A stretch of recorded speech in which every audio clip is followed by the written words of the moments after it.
Welcome to Damn Good Movie Memories with your host, Brian Davis. This podcast is the cure for your long commute and super boring workday. Hey there, it's Brian Davis, and for this week's episode, we're going to talk about all things food and movies.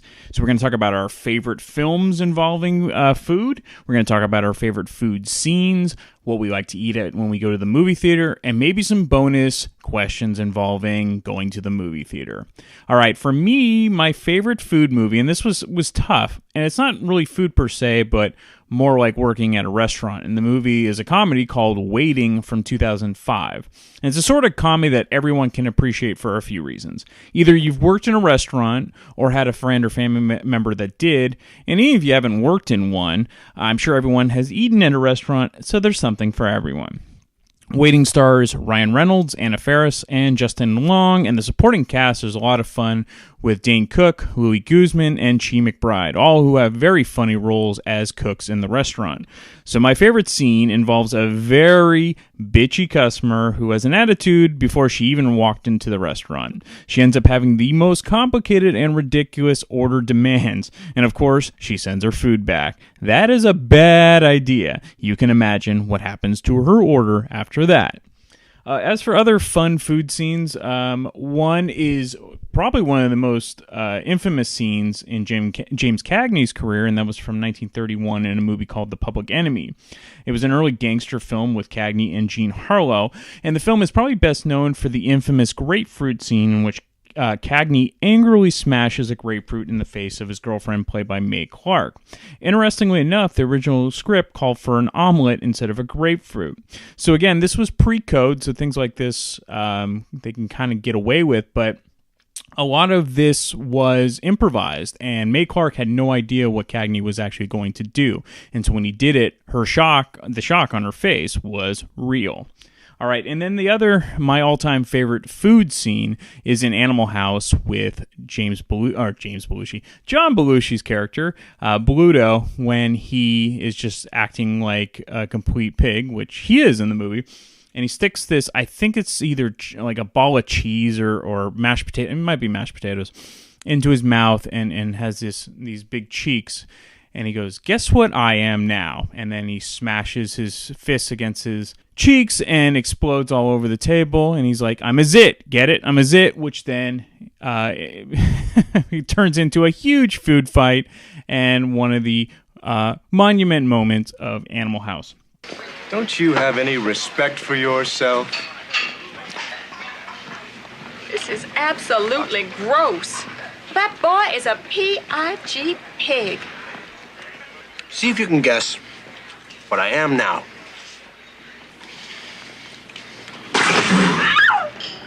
I'm a zit. Get it? All right, you bastard. Let's go right here.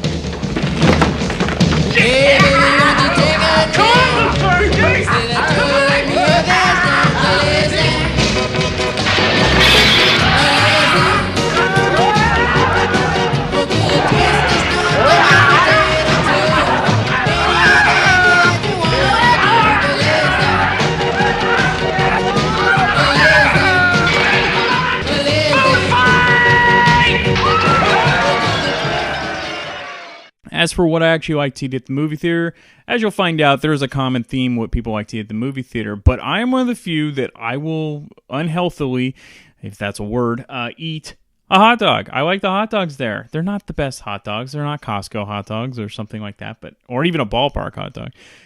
But yeah, I'll have a hot dog every now and then. When I was a kid, I definitely loved getting candy, usually not at the movie theater because that was way too expensive. We go to like Walgreens or some sort of drugstore to pick up cheaper candy, and I would always get like Sweet Tarts or Mamba. You remember Mamba? Nerds. Not big on chocolate bars, but I liked M&Ms and peanut M&Ms and things like that. Everlasting Gobstoppers, pretty much whatever candy was there that sounded, good. I was more into the candy than I was eating popcorn, even at a young age. As for a fun movie story, you'll hear one of them later. during the interview with Danielle, but I told this story before. Seeing Showgirls right when I turned 17 back in 1995, I believe. Was it 95 or 96? I can't remember. Anyway, so we're seeing Showgirls, and we just turned 17, and it's NC-17. And halfway through the film, all of a sudden, the film starts to get weird and wobbly and literally burned up. So, the house lights come on, the manager comes in and says, unfortunately, the one copy they had in that theater had burnt up. So it's not like the movie was hot, but it was kind of a funny metaphor for that movie. Anyway, I still don't know how it ends. We all got a refund. We did not go back to find out how it ends because it was that bad. But again, I was 17, loved Saved by the Bell, and wanted to see Jessie Spano in her birthday suit. So what else would a 17-year-old boy want to do? Anyway, we're gonna have tons of more fun things to talk about in this movie involving food. So here we go.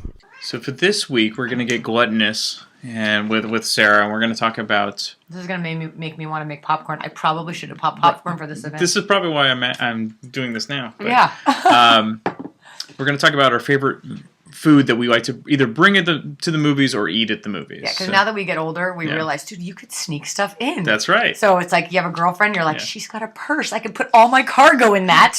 This is great. But have you noticed, I mean, it is like you're sneaking in like government secrets that you can't bring in anything. I find if you bring water or whatever anywhere, I just make up a story. I'm diabetic. Everything's diabetic. Totally have you ever noticed that that's always the go-to? Like, I'm diabetic. Right. Like, even though it doesn't make sense with the food I'm bringing in. Right, so, right. Unless it's liquid. And nobody's going to question it. You know what you just say? Just say, listen, I am an ex-heroin addict, and this has methadone in it. So unless you want to see me puke all over and like go through withdrawals, I suggest you let me bring this Gatorade in. Or a whole box of Pixie Stix Gatorade. Yeah. I'm going to start doing that. I'm an addict, so you don't want to see this go sideways. I need my Gatorade. Yeah, exactly. And my Wetzel. So, yeah. But otherwise, you bring in stuff. You're like, oh, we can bring, but you still get there and you're like, you smell the popcorn and you're like, is it fresh? Because that's the thing. If you get if it's been sitting there, I don't know. It's not even right. That's why the drive-in was so fun, because you could basically bring your entire kitchen. And you didn't feel like you were going to jail? At all, yeah.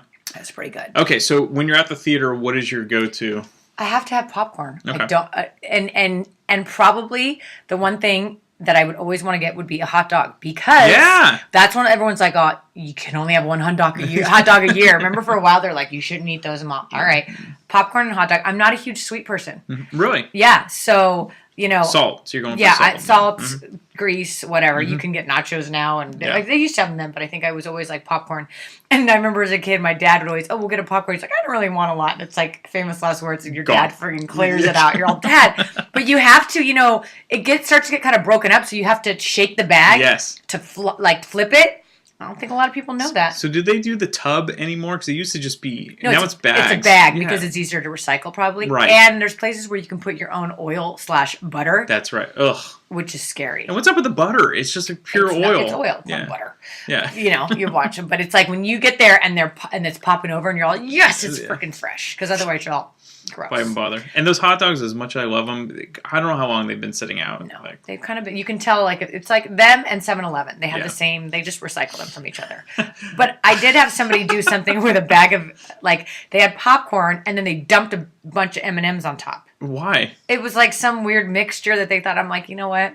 Now you just fucking screwed it for all of us. I'm like, thanks a lot. Oh, not doing that. But I don't get the $17 bottle of water either. Right. Like, I try to bring my own if I could, but otherwise, there's places where you can get like alcohol. Like they serve you beer or whatever. So there was a place in Oregon, in Portland, where we saw Steve Azuzu, Life Aquatic, and completely drunk. I'm just like sleepy thinking about the time. How did you even stay awake? Well, we were so drunk, and the guy that was with us ate like 30 buffalo wings. Oh, God. After the movie, it was projectile exercise. It was like Stand By Me, but it was live. Yes, we scarred. Oh, my God. That is so wrong. Yeah, it was. I can't believe that. It's the same guy during the whole movie. He was just going, woo! Because he was like, I think he blacked out. It was frat boy. See, that would be so annoying. Like, people drinking in general, I can't stand always. Yeah. So if I'm trying to watch a movie and somebody, it's like, hey, you know when your drunk friends things are whispering? Yes. They're like, hey, you think we could go to Jack in the Box? We're in the drive-thru at Jack in the Box, jackass.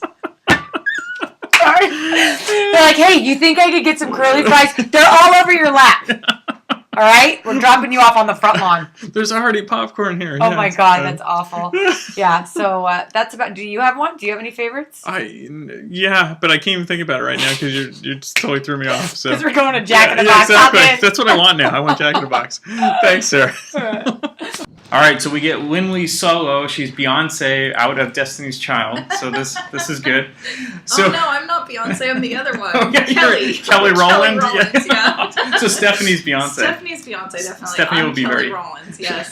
Stephanie will be very happy to hear that. Yeah. Okay, so for this week, we're going to discuss your favorite topic, which is food. Yes. Because that's all we talk about at work. That's all we talk about ever, yes. Okay, so we're going to talk about one. What is your favorite movie about food? Okay. Oh, that's the first one. Yeah, so go ahead. What is that? Oh, okay. My favorite. Well, so it's a recent movie about food. I don't. It's called The Lunchbox. I haven't heard of it. Yeah. So it is a movie that takes place in India. I want to say Calcutta. Okay. Is this a Bollywood movie? No. Oh, okay. Not Bollywood at all. I would call it more of like an independent film. Okay. You would definitely recognize the main actor. You've seen him in other things. He's a character actor, British character actor. I mean, he is. Yeah.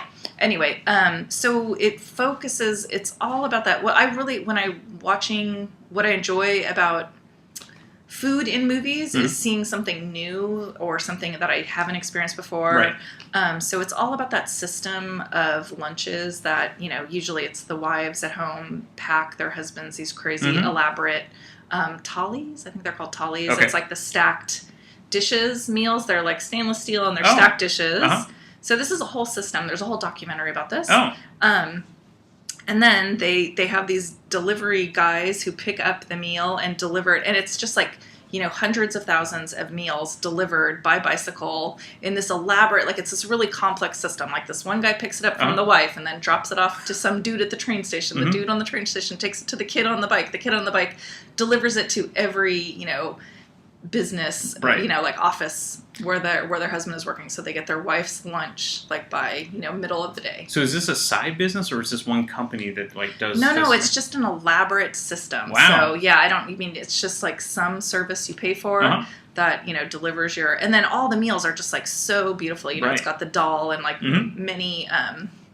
many different things like the dal, the raita, the something. So that's the system, and then the movie, The Lunchbox, like definitely showcases that system or talks about it. But the movie is about one lunchbox gets delivered by accident, like gets delivered to this man, and then it kind of evolves into this like romantic love story. Right. And he starts criticizing her food, I think, and then she keeps making him food, and then anyway, and they're both in kind of lonely situations. Yeah. So how did you hear about this? Yeah, I think it was just on, I think I did read about it, and I've definitely, I also love movies that just take place in something completely outside of my life. Sure. Like, that's why HBO Silicon Valley, I'm a little bored by it. Even though I'm not flying in private jets, and I'm not, but it just is so... We're here. We're here. There's nothing interesting about it. Yeah. So I think I just saw it on iTunes, like well, they know you like food, so they recommended food. So. I don't think I have recommendations on iTunes, or maybe I do, but they're usually off base. I like that. No, this sounds really interesting. It's a really good story. And I know that I've seen a documentary, and I wouldn't be able to come up with the documentary name, or I saw a show on this system of food, and it's a very And they've been doing this for a long time. Yeah, forever. I mean, that's crazy. Because now it's really cool. I mean, they have all the lunches and dinners like a Freshly and Blue Apron now. Yeah. So, this is the wife making her husband's lunch, and then the delivery, and how they get it to his office, like almost a DoorDash type. 2 hours away. Yeah, exactly. It's like a delivery system, but it's multiple. Yeah, it's just crazy. Interesting. What else was I going to say? I think it has historical roots in like the British. Like it started when the British colonies came, so it's back from then. Yeah. Anyway. Okay, so that's it for movies. Yeah. That was the only movie I had. I know I'm it's not tough. into traditional food movies. Yeah. I know, like I'm not like the movies that are well known about being about a food or a restaurant or something. I'm not that. Right. I'm not that excited about. Yeah. So, but this one I really. I was going to say Mystic Pizza, but it really isn't that much about pizza. So, I don't even. Yeah. not a big fan of that movie. It's okay. But you do have scenes, and so... Yeah, I have scenes. So let's talk about your favorite food movie scenes. Yeah, so again, going back to... I'll go to... usually the scenes that stand out for me are when it introduces something I haven't experienced before or seen before. So going way back to my childhood, Valley Girl, when they're eating sushi at the party in Valley Girl. That's right. And so that was just completely oddball. I'd never eaten sushi. Yeah. You know, I kind of heard of it as this exotic dish, and I just didn't know, what it was. So my first time seeing sushi was Breakfast Club, when Molly Ringwald's and character... then she was so this pre-Breakfast Club, And I think when I'd seen Breakfast Club, I'd actually eaten it. And I actually ate sushi off a street vendor in UC Berkeley. So I loved it. I mean, I only ate those, like, tofu fried rice balls. Right. Like, that was the first one. I was like, these are so good. They taste like sugar. They're totally sweet. I just remember the famous line from Judd Nelson. He's like, you won't take someone's tongue down your throat, but you'll eat raw fish. Okay. Okay, whatever. That's right. What's that? Sushi. Sushi? Rice, raw fish, and seaweed. You won't accept a guy's tongue in your mouth and you're gonna eat that? Can I eat? I don't know. Give it a try. That's a good one. But the Breakfast Club was another movie I had of food scenes, but it was really all of the different lunches yes. that they brought out. Oh, and then especially Ali Sheedy with the cereal on the sandwich bread. And then pixie sticks and over. Pixie sticks, and then she starts eating it. Like that's a great that is a great scene, yeah. Well, and then Emilio Estevez is like one thing out. He's got this giant bag. He has like a grocery bag, a brown paper grocery bag. Yep. Yeah, their lunches are really funny. And then great. Brian, which was Anthony Michael Hall, basically had his mom basically made as much. That's my son's lunch. It's like the crust is cut off. No, I don't cut off the juice box. But yeah, something like that. Okay, so that was good. That was Valley Girl. Yeah. And then Breakfast Club. That's awesome. Then the other one I have is LA Story. Okay. So there is a restaurant coffee ordering scene, and again going back to I think the early '90s when this came out. This is Steve Martin, right? Yeah, Steve Martin. It just has this crazy, which now sounds completely today, but this is before Starbucks was a thing. This is before. I mean, I actually, when I was a freshman in college, I went to work at an espresso place. Yeah. And they had to explain what everything was. Like, the dude actually walked me through, and it was completely new. I'd never heard of a latte or a cappuccino or an espresso or anything like that. And we had lots of people walk up. All through the 90s when I was working there, asking for lattes. What's a latte? Yeah. What's a latte? What's a latte? It is amazing how literally in 20 years Starbucks has changed everything. And I would say within the time that I started college, early 1990s, and then by 94, it was like we had a Starbucks in the town in Santa Cruz where I went to college. It came so out that of was nowhere. within like 3 years. It was like nothing, And, so LA Story. Oh yeah, go ahead. No, but like if you wanted coffee, you went to a coffee shop, but it was like there was Folgers. And I grew up where there was no coffee culture. I mean, I grew up in suburbia, Fremont, California. Right. Go Fremont. Suburbia. There was no coffee houses. We did not have a coffee culture. There was no European cafes or anything. 0, 0, 0. So whatever they did, they've changed. Yeah. My mom had a Mr. Coffee, and that's all I knew what coffee was. Exactly. You might have it in the Folgers. office. Yeah, exactly. It was Folgers, and it was Mr. Coffee, and that's all I grew up with. So the LA Story one is just really funny, where it's like they're all ordering these. Like, each drink order gets more and more elaborate, like a half cap, decaf cap. And it was, like, no language I'd ever heard. And then at the end, Steve Martin, that's the scene you should look up and play. Sorry, you can edit that out. Okay. But it's just very funny. And at the end, he's like, and I'll have it with a twist of lemon. And then they're all like, oh, yes, I want a twist of lemon. I want a twist of lemon. So it's just this very funny round table LA thing. But it's interesting about the learning curve you're mentioning, because we just watched The Founder, which is about Ray Kroc at McDonald's. Yeah. And people originally didn't know what the hell they were doing driving up to McDonald's, because they were used to the drive up and the roller waitress, and there was a learning curve. Like, where's my silverware? You just eat it and throw it away. Yeah. So funny. Okay, that's a good one. Yeah. So what are your other? Okay, so the other one, one more, is just again that movie. with Albert Brooks' mother. Yes. So Debbie there's Reynolds. just Yeah. really funny scenes of them grocery shopping together, which I just really recommend. They're just hilarious. And then there's just a scene of him wanting ice cream. He's like, "Oh, let's go out and get ice cream or something." She's like, "No, I have some ice cream in the fridge," and it's like this orange sherbet that has like a really thick layer of ice on top. And she's like, "No, that keeps it good. You just scrape off the ice," and it's just like a really funny. And he's like, "I'm not gonna eat that," you know. It's just like hilarious. How about some sherbet? Uh-oh. What kind of sherbet? Oh, what do you mean? It's delicious. Sweet Tooth? Where do you find Sweet Tooth? I never hear of these brands. There's a Baskin & Robbins half a block from here. Oh, I wouldn't go down there. That's a waste of money. I'm not going to fall for that. Not gonna fall for that. What are you falling for? They have ice cream in there. Well, there's no difference. Why should I pay triple the amount when they probably go to the supermarket and buy the very same kind? Mother, the ice cream is colorless. Look under the protective ice. The protective ice? You've actually named the clear, hard crap that sits on the top?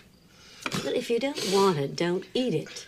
You know, when I'm down and you give me these words of wisdom and you say to me, "Honey, you don't need to see a shrink. Just don't be hard on yourself." How can I possibly do that when I come from you? You're running a food museum here.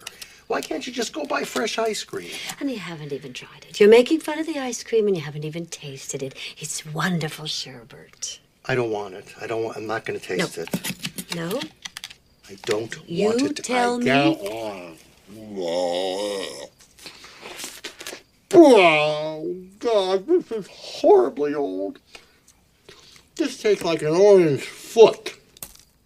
Oh, my God almighty.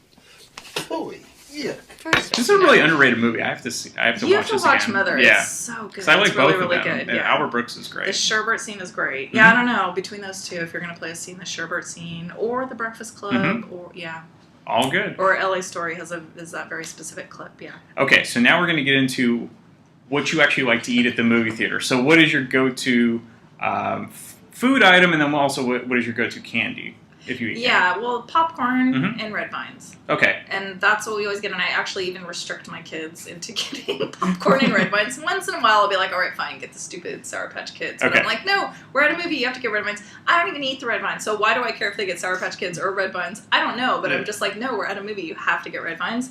Now, my son has, he gets Junior Mints, which Okay. I'm okay as well. That, like, falls into my traditional, Yeah. even though Milk Duds would be better. So Yeah. my preference would be Milk Duds. Milk Duds. Okay, so That's what what do I you eat? would get myself. Okay. So, and then what about your daughter? What does she eat? No, so I don't get anything because Okay. I'm a fat middle-aged woman. So I don't. Yes, I don't. No, I mean, in my day, I would get Milk Duds. That would Yeah. be my favorite thing. But now I try not to eat an entire movie theater-sized portion of Milk Duds. Okay. Because, but So- my daughter, yeah. my daughter usually gets the red vines. My son gets the Junior Mints. Like, Yeah. she's happy with the red vines. And she's good to go. Yeah, she's good with those. So when you were a kid, what was the key? So you ate So Milk we always Duds? got Junior Mints. Oh, Junior Mints, yeah. Or Milk Duds. And I would even say, through my teens and 20s, I really enjoyed a classic M&M's bag. Yeah. You know, a bag of M&M's. Absolutely. Like, I like the idea of the individual pieces of candy. Yeah. Like Reese's Pieces Mhm. or Junior Mints or Milk Duds. Yeah. Like, not a candy bar. No, this That's seems not too for me. cumbersome. Like, you need yeah. something you just, you sit and mindlessly Yeah. stick in your mouth. You know, One at a honestly, I time. can't remember last time I ate a full-size candy bar. Like, everything's like the Oh, God, fun I size. live with a candy bar freak. So Really? he brings home candy bars all the time. He eats Like candy bars. full- We just went to Hamilton, and Uh-huh. I'm getting my wine, and he's getting a gin and tonic, and he's like, "Oh, I want to get my Snickers bar," and I'm like, "Okay." Like, he just always gets candy, and he brings home candy, Uh-huh. candy bars all the time. He brings home king-size Twix bars Wow. all the time. How does he eat all that? He just eats a ton. Yeah, he Yeah. just loves candy. So Okay. yeah. This is Yeah, your I would husband, like right? him- yeah. Okay, good. No, Yeah. no, that other guy. Okay. My lover. No. We have outed Lindley live. I'm not editing this I'm out. just kidding. Sorry. I'll hold you ransom here. All right, so now we're going to get into, maybe this is the craziest story. We've already gone through this, but what is the funniest thing that happened to you at a movie theater, or that you saw happen at a movie theater? Yeah, I don't have any crazy movie theater stories. The only one, is just that time I started dating my ex-boyfriend's friend. Okay. So it was like new, and we were not out about us dating. And I had broken up with the boy. Like the boyfriend I had broken up, but it was that guy was a long-term relationship. Like we were together 3 years, I think. Okay. And we had just broken up, and then immediately I started dating the other guy. This guy. The friend. His friend. I met him through Yeah. my boyfriend. It was like literally my boyfriend's friend. You know there's a bro code that you totally broke. Yeah, so we were both breaking some kind of code. I think it was, I don't know who it was worse probably the guy. Which was a slimier. I mean, he pursued me. I didn't pursue him, right? So he was like, oh, they're broken up. Hey, you want to go out? Like, he started asking me You out. didn't do anything wrong. I think it's the other guy. Yeah. Because they're friends. Anyway. Yeah.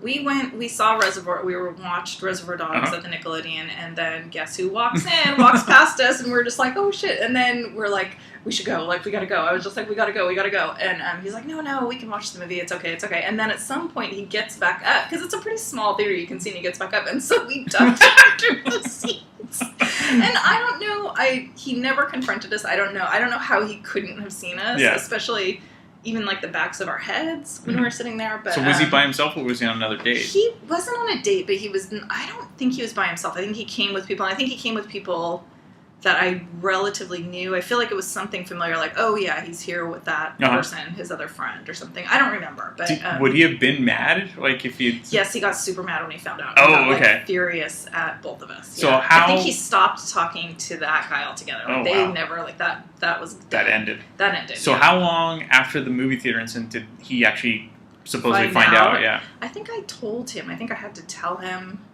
I can't remember.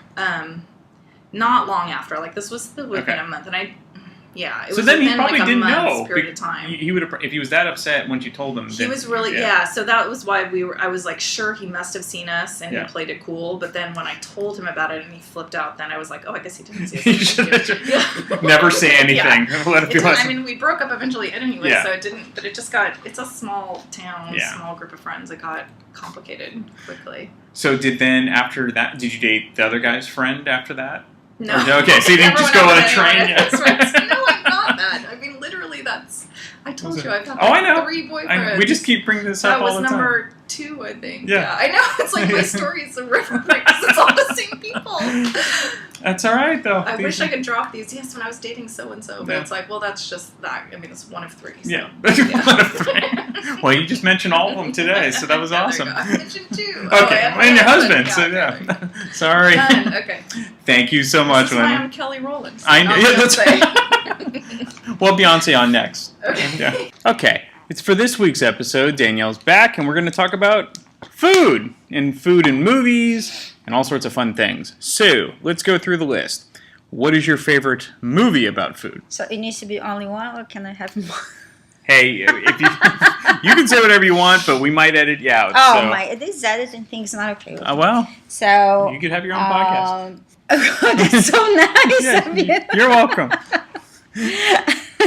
So I'm not cutting that out. No, she was using a cut motion. Let's focus here. So my favorite movie about food is Julie and Julia first. Yeah. I love the movie. I say love a lot on the podcast. So you've been critiquing yourself. Yeah, that's terrible. You enjoy greatly. I enjoy the movie. Mm-hmm. No, it's super cute. Julia Child I love Meryl Streep. Yep. Doing Julia Child.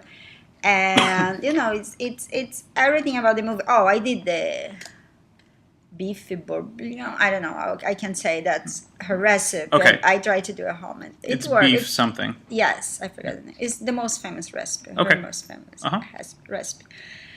And I didn't know about Julia Child before watching the movie. So I got super interested. So I started reading about her. So yes, I like that movie. Okay. It is cool. It's real. I mean, it really happened. Her blog went became famous because what she was writing, and then it became a movie. So it's super cool. Yep. Okay. So the other movie that I like is Chocolat. Chocolat, yes. Yes. Yeah. Mm-hmm. It's especially because there's Johnny Depp in there. Well, I think your two favorite things are in this movie: Johnny Depp and chocolate. Yeah, chocolate. Yeah. So yeah, but the movie is super. I mean, it's very cool. It's very it has a little bit of history because she comes in the city in between this, I don't know, the Ashes Wednesday until Easter, the 40 days. Yes, yeah. So she comes, she's all happy, and she's an atheist, and and she's a single mother, and she has the chocolate store that has some effects on people. Right. And she gets involved with the gypsy. Yeah. That is Johnny Depp, of course. You can say you love Johnny Depp. Oh, I love him. There you go. So yeah, but it is not only because of him, of course. There's a lot. It helps, but yeah. But yes, but the chocolate, the movie and watching it, oh my God. It's really good. It is. Next. So I watched Chef. It's a 2014 movie. So it's called Chef. Okay, yeah. You never watched it? I have not. It's about a food truck. I mean, he's a chef in a restaurant, and there's Dustin Hoffman. He's the owner of the restaurant. Oh. And the guy, I have Jon Favreau. I don't know. Jon Favreau. Yes. So he's a chef, and, he started a food truck, and Sofia Vergara is his ex-wife. Oh, okay. And Iron Man, love him too. So he's in the movie. Oh, Iron Man. Yeah. Robert Downey Jr.'s in it. Yes. Iron Man. Come on. Iron Man. Otherwise known as. So yeah, the movie is very cheesy and but it's entertaining. No pun intended. It's entertaining. Yeah. And there's a lot of food because he cooks Cuban food, and he's a suicide, so he goes in a road trip from Miami to LA. Yeah. So it's super cool. That sounds good. Yes. Okay. So and my last, but it's my favorite movie. Okay. And there is not too much food in that movie, but it's about food. Well, kind of. It's fried green tomatoes. Oh, that's fair. Yeah. It is about the fried, the memories that she has when she opens the cafe, and they do serve fried green tomatoes. It's like a traditional. Well, I like the scene when they basically they killed the guy, and then it's an amazing. Don't they make him or something like that? Don't they don't they kill him? They eat. Yeah, they eat him. They make the guy eat. They don't eat. No, they make the barbecue, and the guy say, "Oh, the best pork barbecue that I have." Okay, going back, and when I was in senior in high school, our English teacher let us watch Fried Green Tomatoes. It's a good movie. So when that scene happened, the guy's name is Frank that got killed, and so in the middle of class, I yelled out, "Hey, it's Fried Green Frank!" Oh my God. And my teacher, Mr. Dean, was, "Get the hell out of my classroom." Oh my goodness. Yes, that was Mr. Dean. So yeah. So they made you watch the movie? It was just kind of like... There is the book. You're students, you should read the book. Are you kidding? We were in America. Fried Greens Tomato at the Risto Stop Cafe. Yeah. This is the book. I understand. But this is America, and we watch movies here. We don't read the book. So, that's so nice to say about Americans. Hey, I'm American. So no, seriously, the movie is not too much about the fried green tomatoes. Sure. It's the memories. Of course, she makes the fried green tomatoes at the end. Yeah. It's super. I mean, it's very emotional movie, but it is a really good movie. It's also a great scene with, I think, Kathy Bates, where woman steals her parking space. Oh, I love that. I'm older and my insurance is higher. She has more insurance. She has more insurance. Smashes right into her. Love it. It's great. Excuse me. I was waiting for that space. Yeah? Tough. Face it, lady, we're younger and faster.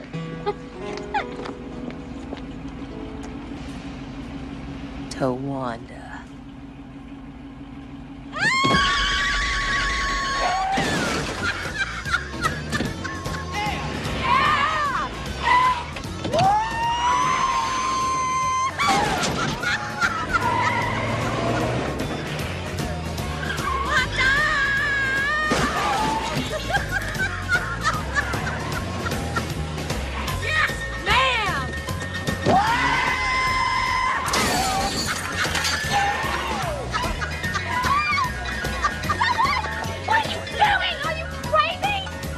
Face it, girls.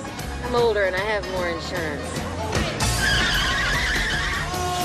Okay, let's get into your favorite scenes involving food in movies. So it is from Fried Green Tomatoes. Okay. Is the food fight that the parallel story, the two actresses. Yeah. That is kind of... Mary Stuart Masterson, I think. I forgot the name. With the short hair? Yes. Yeah. They started like with the raspberry, and I like the because it is very subtle, the relationship in between them. Yeah. And this scene was supposed to clarify about they did have a relationship. Right. So it's kind of subtle in a way, but the whole scene is very... I love that scene. Yeah. So yeah, that's a good one. Thank you. Okay, so now we're going to get into fun things. You like going to the movies. What do you like to eat when you go to the movies? Popcorn. Only popcorn. Nothing else than popcorn. You don't like candy? No. I like so popcorn. when you were a little girl, what would you eat? What was the candy you would eat as a little girl? Come on. At the movie theater? At the movie theater? No, popcorn. That was it, even as a little girl? Yeah, I eat popcorn every day almost.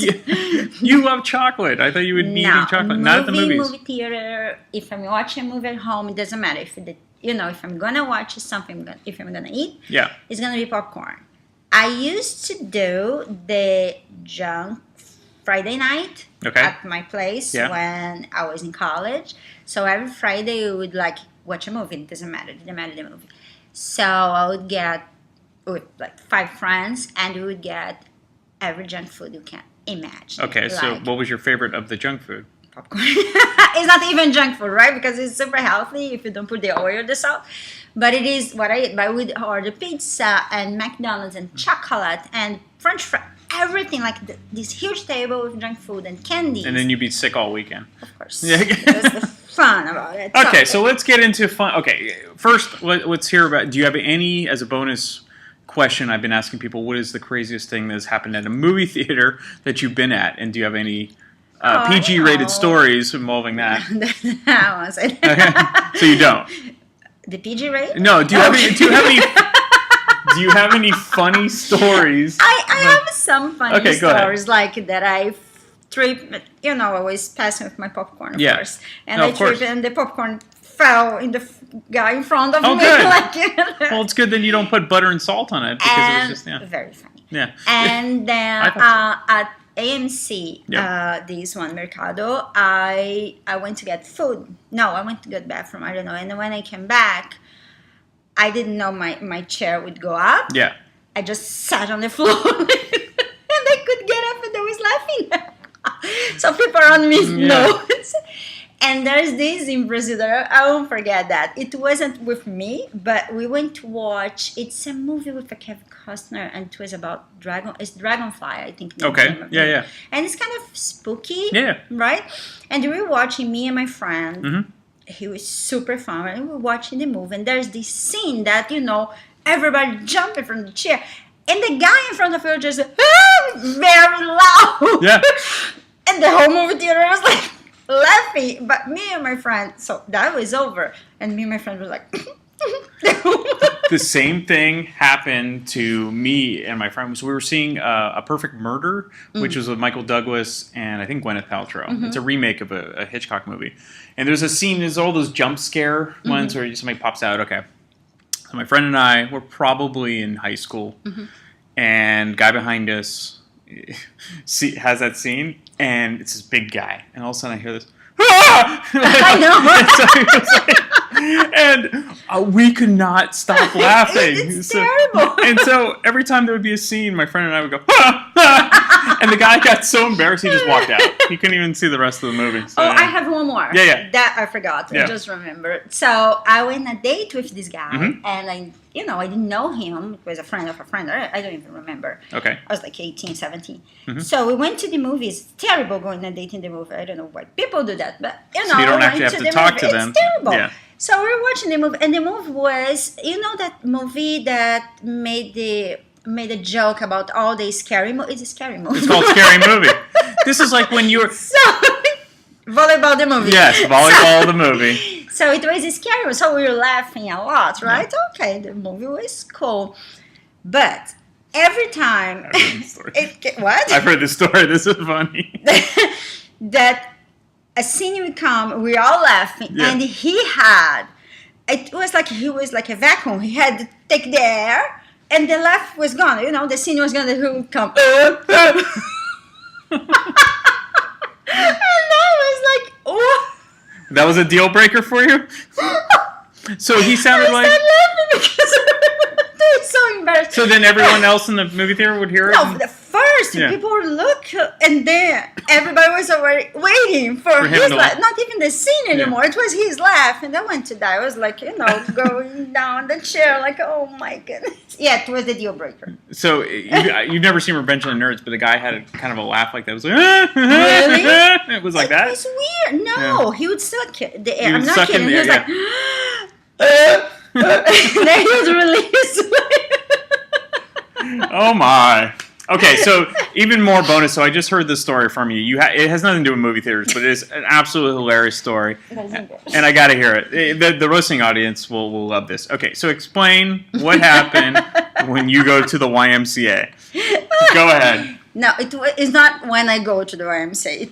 It happened once. Okay, you can say once, but I'm thinking this happens often. So it was super early. Yep. I was tired, Yep. right?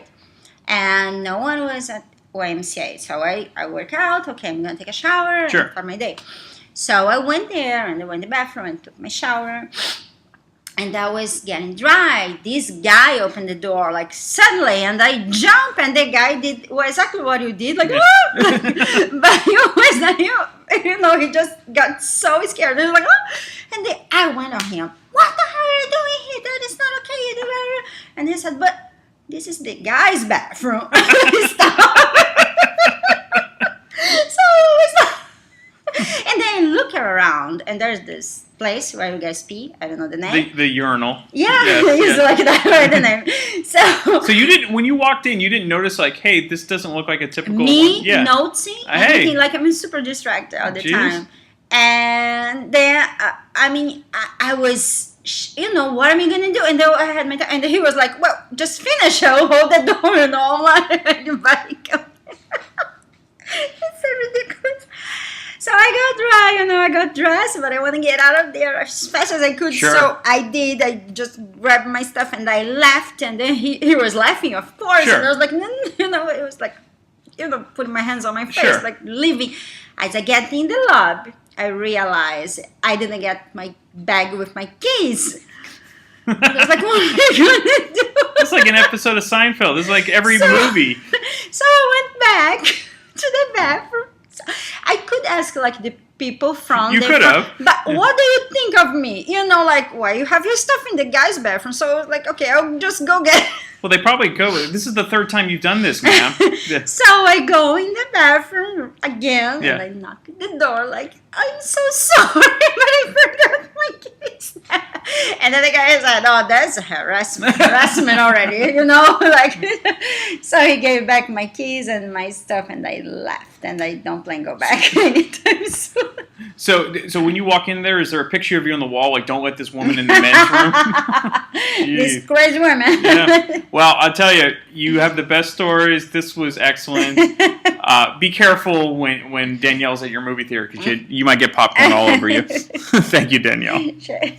All right, it's food for this week, and to discuss food, it's my other brother, Brian. How you doing? Good. I'm glad to be here. Good. To talk about one of my favorite subjects. That's right. It seems along like with one of my other favorite subjects. Movie and food. Yeah. It's all good. I think it's going to be a popular episode. Yeah. So we're going to get into a bunch of things this week. And so first, I want to go over your favorite food movies and your favorite scenes involving food.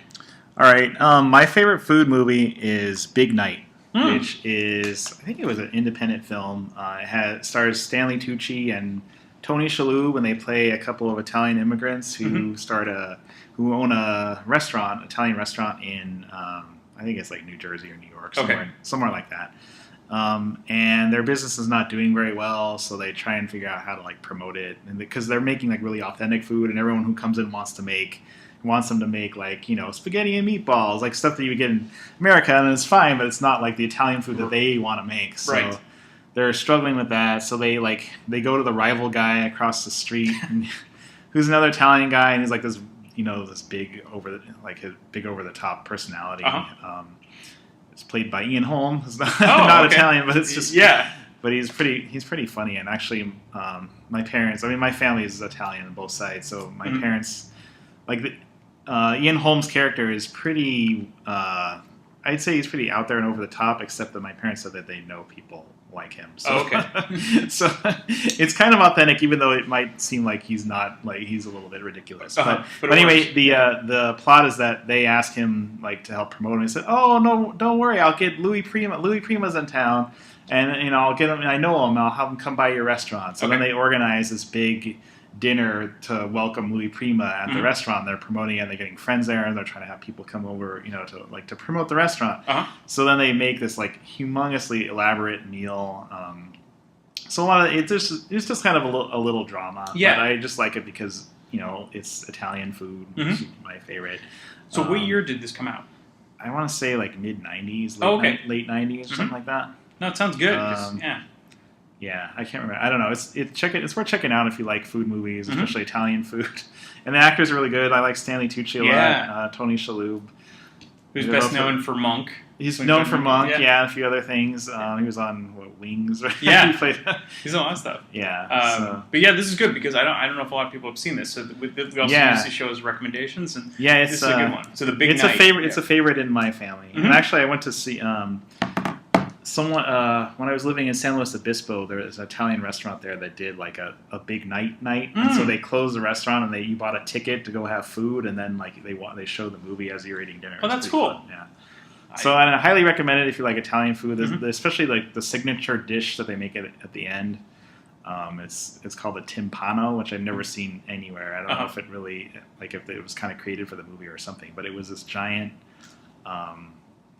round pasta thing. Okay. And it had like a million layers of stuff. It's like kind of like a lasagna, but enclosed inside of a crust. I don't know. It looked amazing. Sounds good, something completely unique that you wouldn't have heard of. So maybe they made it up for the movie, like they made up the Triple Lindy dive for back to school. Right. So, the Triple Lindy. Yeah, it is the Triple Lindy of Italian food. It might actually exist. You probably could find a recipe. Probably. It looked like so elaborate that it would take you days to make it. Sure. So that's a great pick. I want to check it out. Yeah. So you said you had a top 5 list for your favorite scenes. Yes. There's a lot of movies that have good food scenes and gross out food scenes, and I have kind of a combination of both. So I guess my number 5 is the pie eating contest from Stand By Me. Absolutely. Which is like this revenge story. The what's his name? Lardass. Decides to get revenge on all the people who call him Lardass. Right. So he swallows a bottle of castor oil, I think, and then enters the pie eating contest and kind of wins it, but then like starts throwing up. Yes. And then pretty much the whole town who's there watching the event starts throwing up on each other. So there's like his big. Yeah, I think it's Will Wheaton's character. It was like a whole Barfarama or something like that. That was the way he explained everything. That's a great one. So it's gross, but it's it's relating to food. And it gives a good laugh. And any kid, and I'm like a grown kid, I still find it hilarious. Yeah, I know. I mean, I'm sorry. Yeah. I apologize if that's not your sense of humor. But hey, don't watch. Stand By Me is a really good movie. Otherwise, though, so if you haven't seen it, you should. And it's just kind of like it's not even that important to the plot. It's just like the kids it's just like fun. they're just kind of like they're at camping out or storytelling. Stories. Number 4 is the egg eating bet that Paul Newman makes in Cool Hand Luke. Of course, yes. He bets that he can eat 50 hard-boiled eggs or soft-boiled eggs in under an hour, or whatever. I don't know what the exact bet is, but it's pretty. Or no, it was raw eggs. It was raw eggs. Yeah, raw eggs. Yeah, and I think he actually did eat some raw eggs. Yeah. I don't know if he ate all like 50, but in the movie he does. Definitely a famous scene. Yeah, it's pretty fun to watch. Just because you can't imagine someone doing it. Yeah. But and don't try that one at home. No. You'd be better off eating the pie and casserole. Yeah, and then the next 2 are both from mobster movies. Oh, okay. There's a lot of, if you watch a lot of Italian mafia movies, and you'll see a lot of food in there. Yeah. It's like part of the culture. Oh, yeah, totally. So one of them is Clemenza's meat sauce recipe in The Godfather. Yeah. They're sitting around waiting to hear waiting for news on Vito, who's in the hospital, and so like he says, Michael, come over here, learn something. So he teaches him how to make his meat sauce. And just like I don't know, it's just kind of like this one of those scenes where it kind of humanizes the characters, even though they're they're all bad guys. Right. Yeah, but you're right. So it like gets you to sympathize with them. Yeah. same thing with the next one that I picked was the dinner in Goodfellas where they have just killed someone. They're like trying to hide the body, and then they go over to Tommy's mom's house, Joe Pesci's mom's house.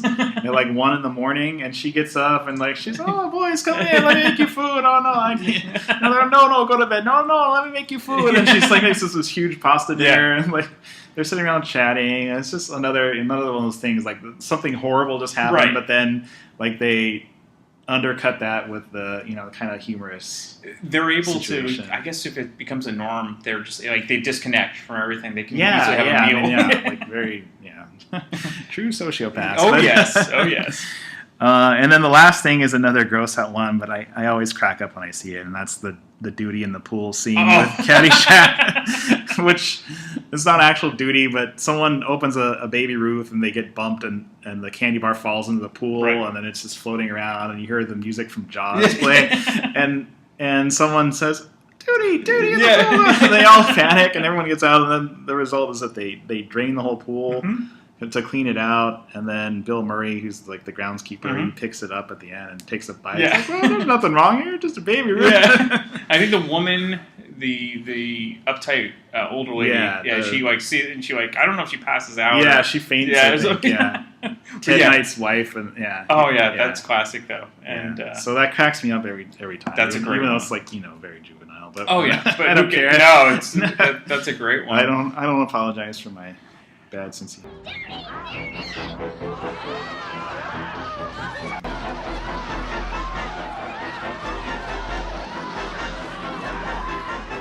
Balding, no!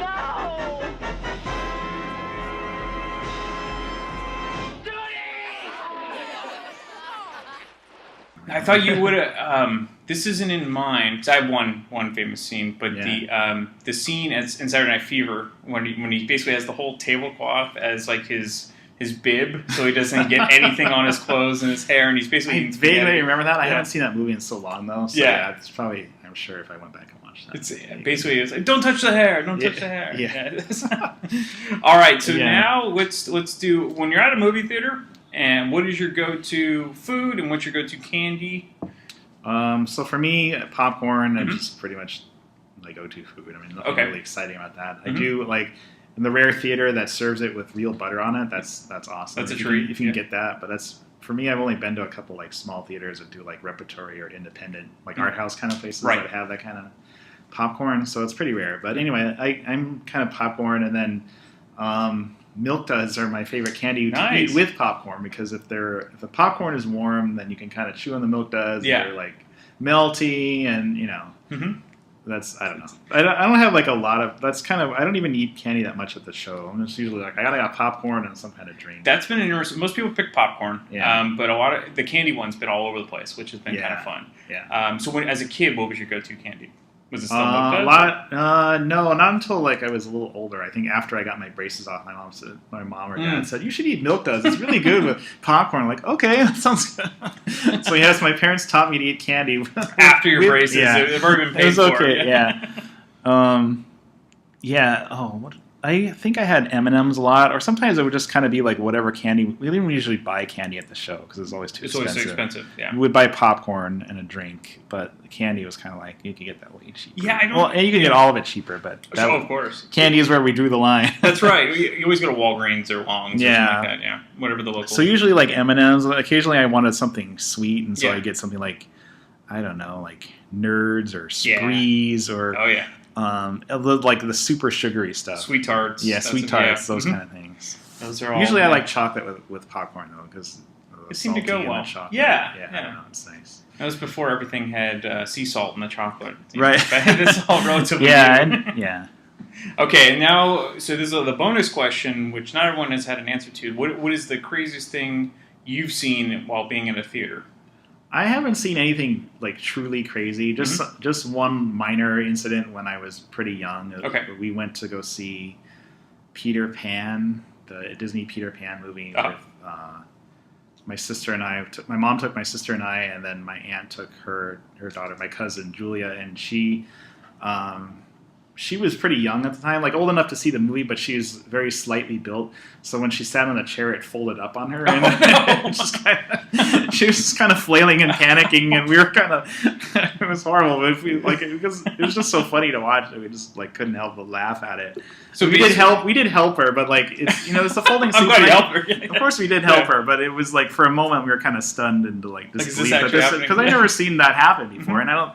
And maybe it just was like a quirky chair too, because it just kind of flipped up and like squeezed, like it just compressed her knees against her face, that kind of thing. So, so I'm trying to. So she's like like a clamshell closing up, and she's like stuck there because she's sunk down in the chair and.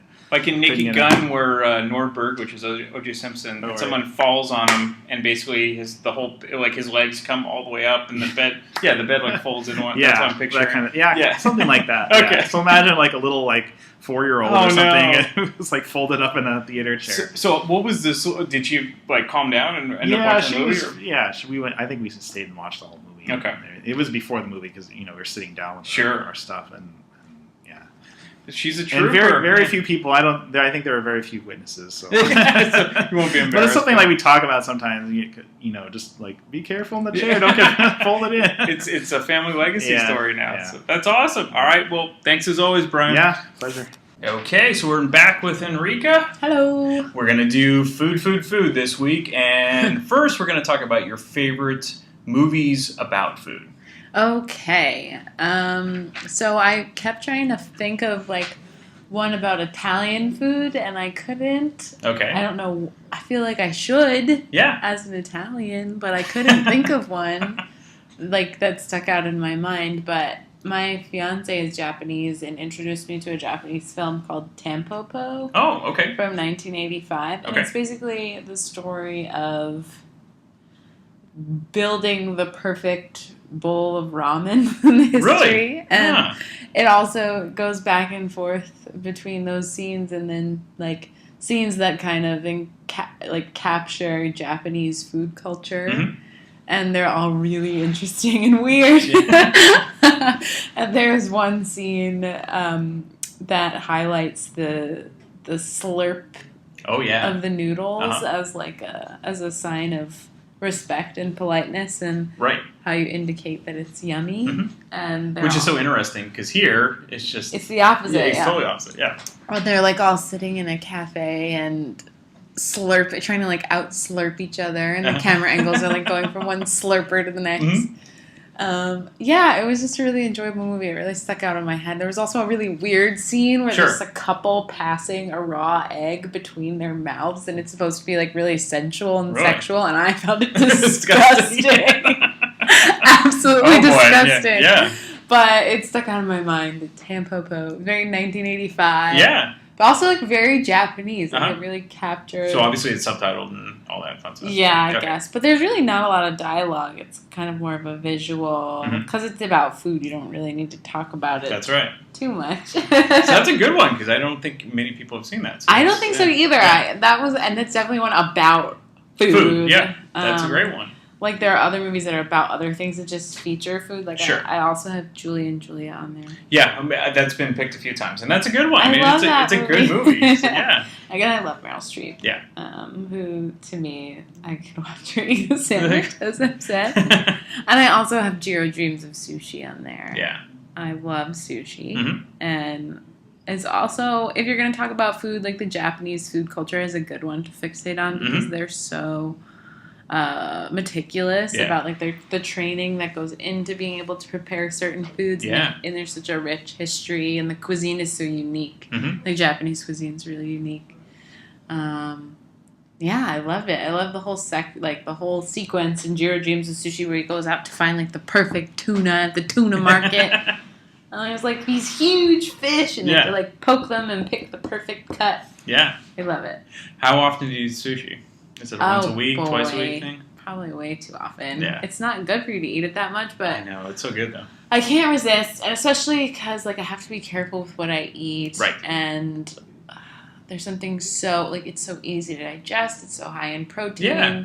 And I try to avoid like red meats and after a certain point, like, you just have to eat what, like, works for you. Yeah, it's true. And sushi works for me. Yeah. It's so delicious. It is. And I probably eat it twice a week. Okay, that's not that bad. It's not, I shouldn't eat it that much. You should probably eat it, like, once a week. Yeah.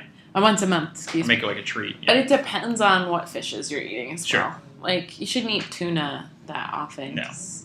But, you know, mercury is a lot better now because of all of the coal regulations from the Obama administration, which, you know, enjoy it while it lasts because they'll probably they'll be rolled back and then the mercury levels will be insane again. I'll be glowing. So. For now, enjoy your tuna. Yes. Okay, so we got. What is your favorite food scene or scenes in a movie? So it doesn't actually have to be the whole movie's about food, but just scenes. I don't know. I mean, I like those scenes in Tampopo. Okay. The slurping scene, Sure. for sure. I like in Julie and Julia when she's making the beef bourguignon. Yes. It's very... That's like her go-to, like her famous It's like, recipe, if you can make the beef bourguignon from Julia Child's The Art of French Cooking, like, you've been able to master all of the French cooking basics. This is irrelevant. But I've been watching a lot of Great British Bake Off on Netflix. Oh, really? Okay. And the entire thing is my favorite show about food. Mm-hmm. I know this is for movies, not about No, that's okay. shows. So what about it is so intriguing to you? I don't know. One, because it's British, and I like their vocabulary for things. Well, you are a linguist, so that's... And the makes other sense. is because food is so relaxing, and there's no drama about it. I mean, American cooking shows try to make it really dramatic and make it really competitive, but, like, there's something about the British show. They're just doing it because they love to bake and they love food and they're very, like, supportive of one another, and it's supposed to be fun and it's supposed to be like a stress relief and not Gordon Ramsay yelling at you. I'm not into, like, American. None of the things I've mentioned are, well, I guess Julia Childs is American, but yeah, that's old school though. I mean, she was probably more methodical and not as timely as today's competitive I don't really shows. like a lot of today's food, like MasterChef. scene. And, Even, like, I don't know, the films about food that are made today. I don't know very many. Yeah. But there's that movie that came out recently called Chef. Yeah, Danielle mentioned that. It's one of my favorite movies I'd seen in a while. Yeah. But again, like, they depict that, like, American food truck life is, like, so glamorous, and it's just not. No. Like, most people owning and operating food trucks are, like, probably not retired gourmet chefs. You know what I mean? No. It's paycheck to paycheck. Yeah, totally. It's not glamorous, and you know, they're not, like, just tweeting out, like, their location and getting hundreds of thousands of people lined up. No.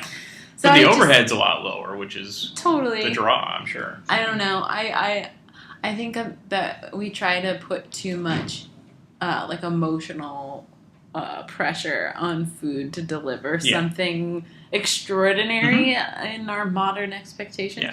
But, like, in reality, it's the simplistic nature that it's supposed to be comforting and soothing and not, like, this grandiose experience of self-discovery that they try to, like, make it into. Well, that's the Hollywood aspect of it too, of course. Okay, so when you actually go to the movies, what is your go-to food and candy? I used to eat a lot of popcorn. I used to love buttered That's popcorn. pretty much universal. Everyone loves popcorn. Yeah, but now I can't eat popcorn anymore. Yeah. And I replaced it with Pirate's Booty. And which is like popcorn. It is like popcorn. I love it. But the smell of popcorn is, like, enough for me. It is, yeah. It's so good. Yeah. Like, if I can smell popcorn while eating Pirate's Booty, like, I'm in a really good place. Yeah. I also really like dark chocolate nonpareil. Okay.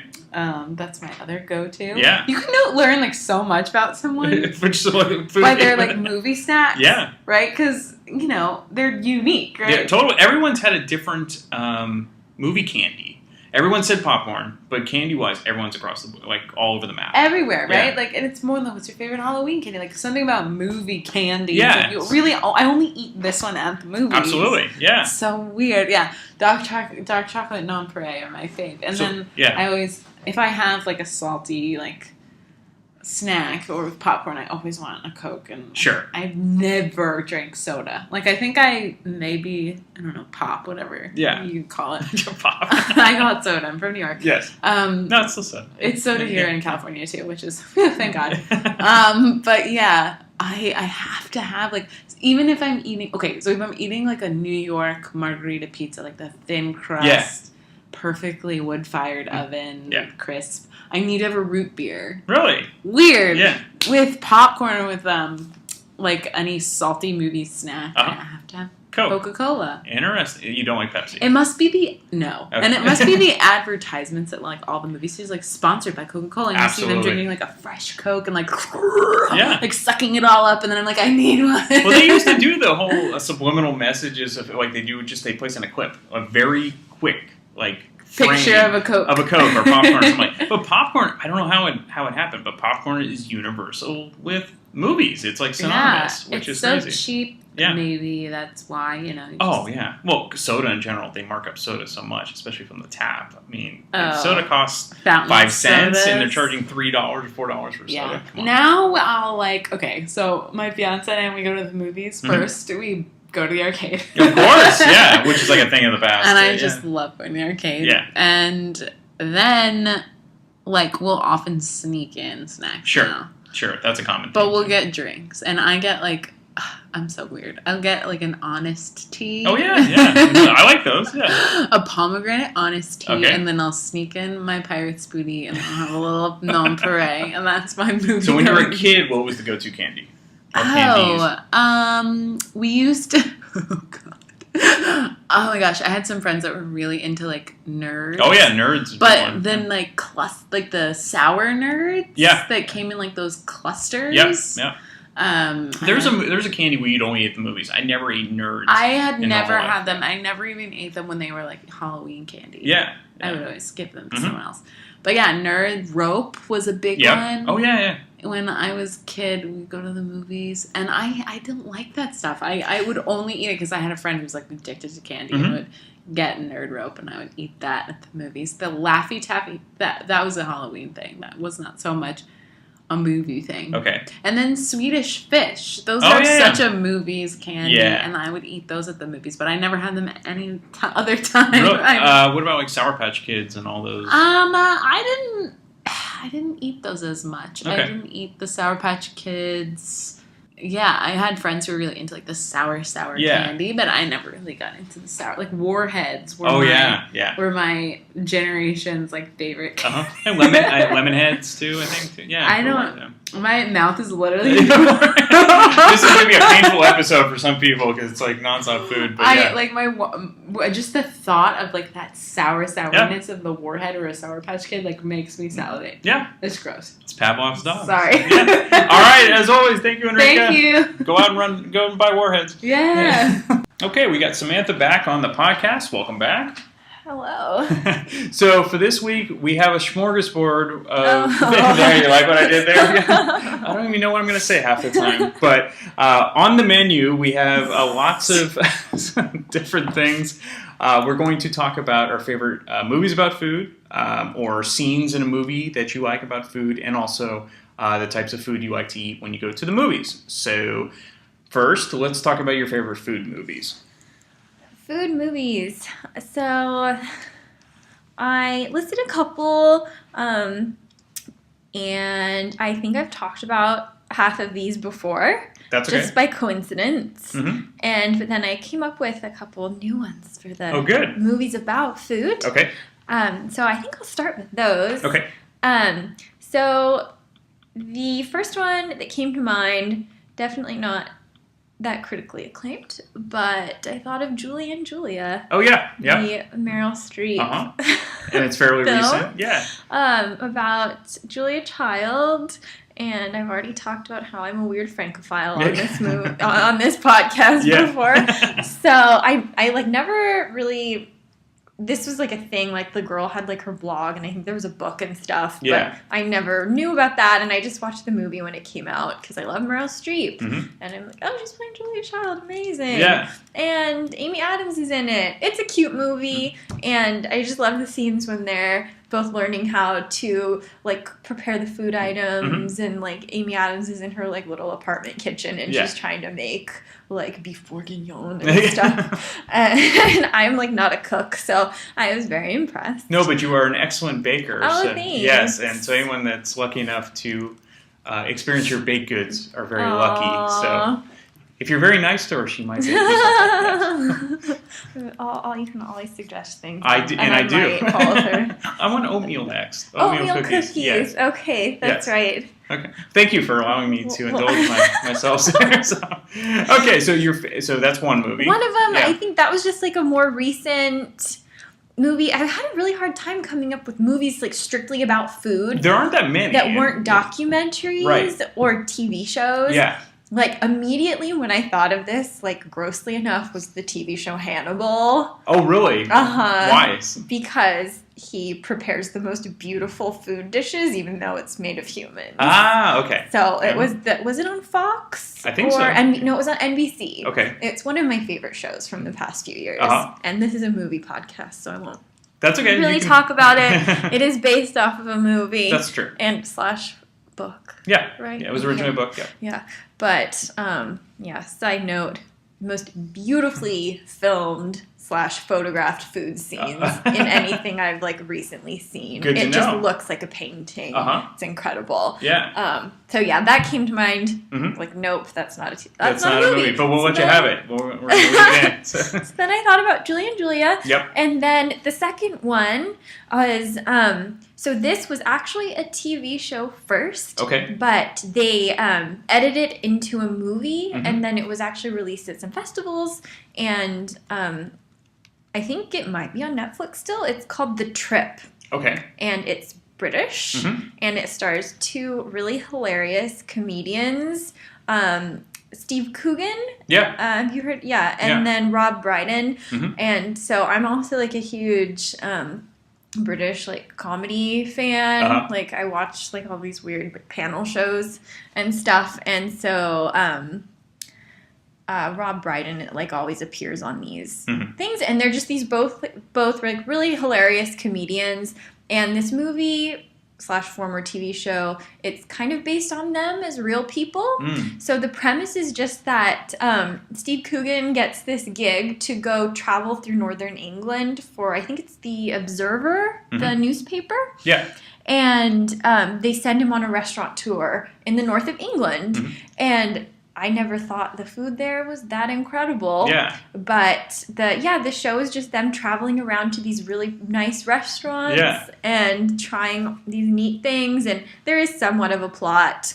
And it's just a super charming movie. They're really hilarious people. Yeah. And I really recommend it. They ended up making a sequel, which was in Italy. Which makes that sense. Was like the food looked a lot better, sure. in my opinion. Like most people would agree. The English food actually looked phenomenal. Okay. I would totally go. Uh-huh. But the second season with the Italian food, I was like, amazing. Much better. But the movie itself wasn't as good. Got it. So the first original, The Trip, is really great. Okay. And then I happened to look this up today, and they just released a third one. Well, there you go. And where does this one it's take place? It's in Spain. No, of course. So I'm going to try and find it. Nice. Very soon.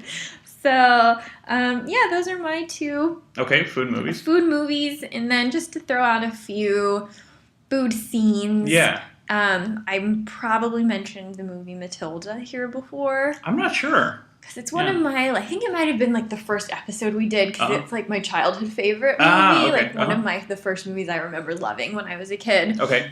And this has actually come up in discussion with friends before, but there's a scene when the evil headmistress forces this kid to eat a gigantic chocolate cake in front of everyone. And most people I've talked to think it looks repulsive. Right. But I always thought it was the most delicious looking cake I'd ever seen in my life. He's this just giant kid. And I forget why he got in trouble, but he's forced to sit on stage in front of the whole student body. And it's like a 3-tier cake that they're really kind of gross, like cafeteria lady makes, and it's just plopped out, and he starts just shoveling it in his mouth. And so, what about it looked appealing to you? It's just chocolate. It's just chocolate cake. I have a sweet tooth, Yeah. and I thought it looked fudgy. Yeah. And the frosting looked good. And so I've always enjoyed it. Interesting. And I think it grosses a lot of people out, but it looks really great. Likewise, Willy Wonka and the Chocolate Factory. Yeah. I think the Chocolate River looks delicious. Yeah. It's really gross when you think about it. Yeah. So that whole movie was just, I'd definitely like to go there. Oh, I think every kid, it's their dream to work in a chocolate factory or to own a chocolate factory. Okay, so food-wise, so if you're at a movie theater, what is your go-to food of choice? My go-to, I guess it's popcorn. I actually didn't like popcorn for a long time. Why? I don't know. I just didn't care for it. Was it movie popcorn because it's so butter heavy, or is it? I just didn't care for it. Okay. I was a weird eater. Okay. As a kid, so I would always just sneak in. Yeah. Like candy. So what was your go-to candy? Go-to candy, like peanut butter, peanut M&Ms, Yeah. Reese's, that kind of thing. I was always a like sneak in the candy type of person. Okay. Or like good icy. Oh yeah, ices. Yeah, Yeah. are good ones. I think that's the only time I ever eat ices. If I just happen to see it there. Yeah, that's a good. Yeah. Good And point. yeah, I love to. I will sneak in anything. Like my friend and I went to the Toronto Film Festival, and you were technically allowed to bring food in because they didn't serve it. Okay. But I think we went a little overboard, and we just brought in like entire boxes of baked goods. Oh really? Well, that's actually the least gross thing you could bring. I mean, I can imagine people bringing, entire meals. That would be kind of annoying. Yeah. Yeah, for sure. Like I wouldn't want to bring in like some stinky like fish or something like that. or fried chicken. Oh yeah, well, bring a bucket of chicken, but Bucket of chicken. oh god. Are you one of those? So you don't bring in the cans of Coke, and then you hear the crack open of the. Okay, so, no, I'll try to. I'm definitely like to be as respectful as possible. Good. Yeah, it's mostly just.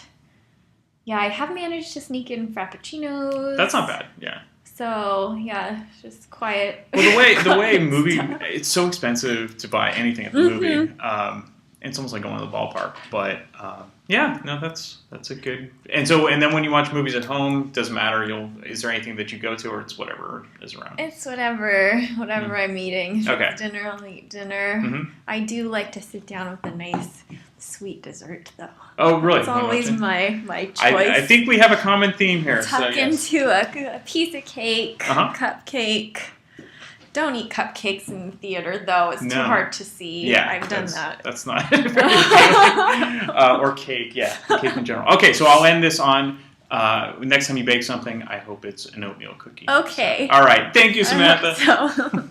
All right, Malin's back, and we're going to talk all about food and other fun stuff. So on the menu today is whatever Malin has, and usually you always deliver, so we shall see what you have. So what are your favorite food movies? Okay, so my favorite food movie, and is so far above any other one that I could think of, is The Cook, the Thief, His Wife, and Her Lover. Oh, okay, yeah. Have you seen that I film? haven't, but you've talked about it. So, yeah. Okay, so major spoiler alert, because the best feature of food in a film is the delectable cannibalism as revenge finale of the film. It is just so completely over the top and outrageous and revolting and kind of perfect.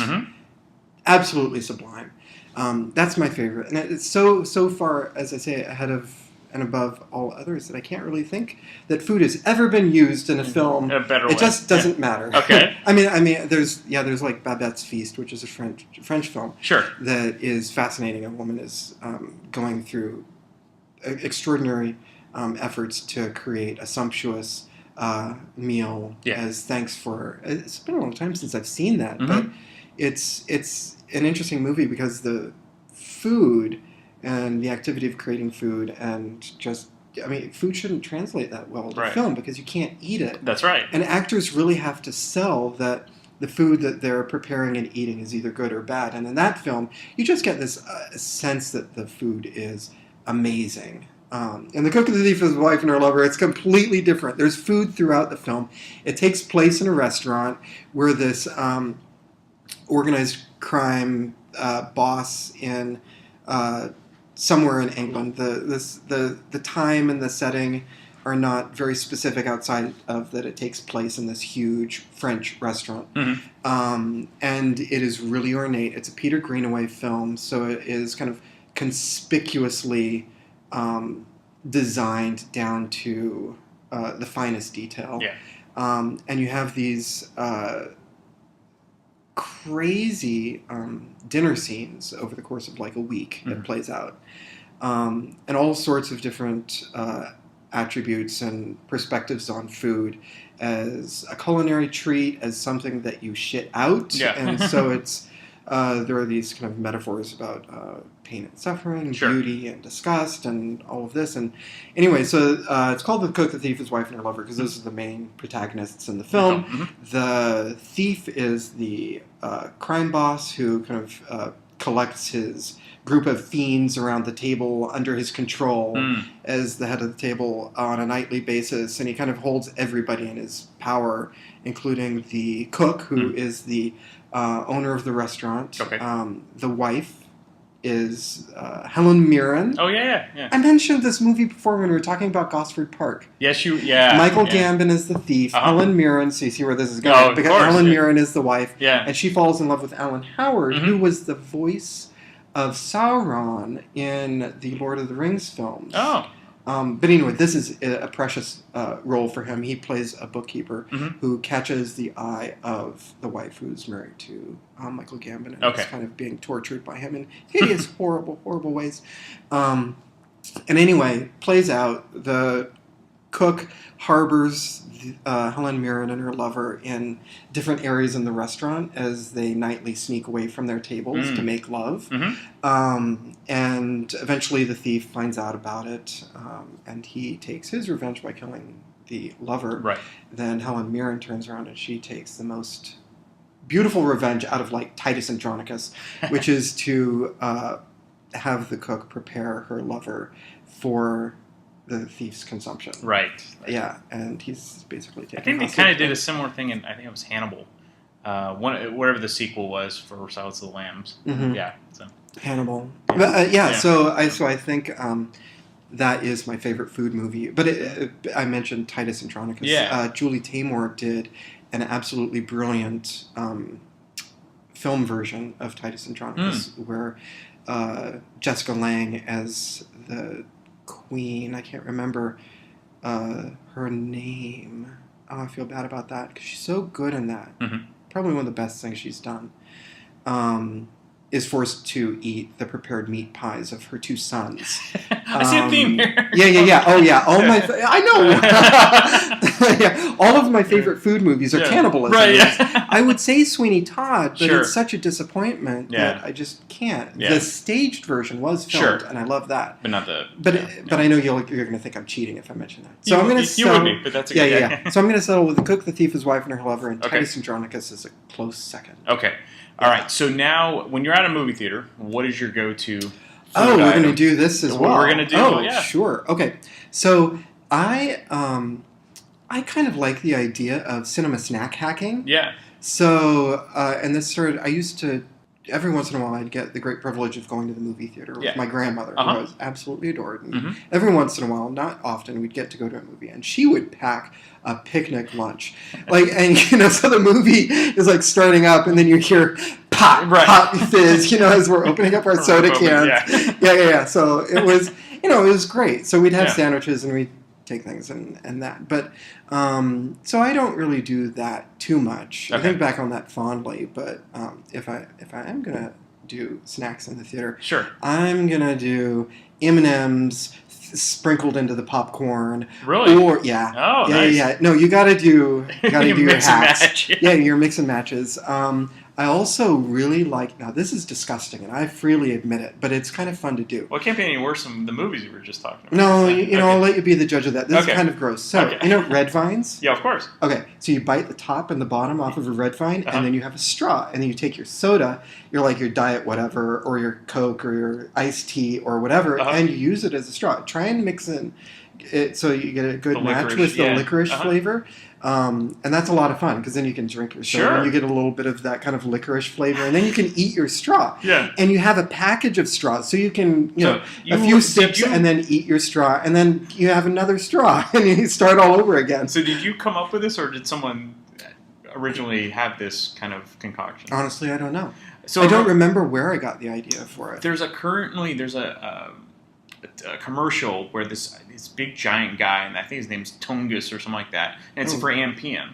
And so the woman's there, getting a soda at the AMPM, and then all of a sudden she can't find a straw, and so he basically pulls out his hair, which is like a red vine, and then she's drinking from the red vine. So now, so maybe he got it from you. I don't know. Maybe. No, I don't have access to commercial TV or anything I know. like that, so I hadn't seen that. Yeah, I'll replay it. Hey, do you know where the straws are? Mm-hmm. Thanks, big guy. New Ginger Brew Rockstar only at AM/PM. Too much good stuff. Tungus! Doing this longer than it's healthy for me to admit. That is not the grossest thing I actually. You haven't tried it yet? No, but it sounds interesting because I like red vines and, of course, drinking Coke. Yeah. So it's just a matter of finding the right fizzy accompaniment. So your go-to candy is red vines and M&Ms. I like M&Ms. Now, frozen... like an icy? Frozen, what are they called? Fresh mints? No, the minty things that mint. Junior mints. Junior mints, frozen junior mints. Oh, yeah. Those are fun too. The Roxy Theater in San Francisco has those in the refrigerator. Nice. Now, and those are awesome.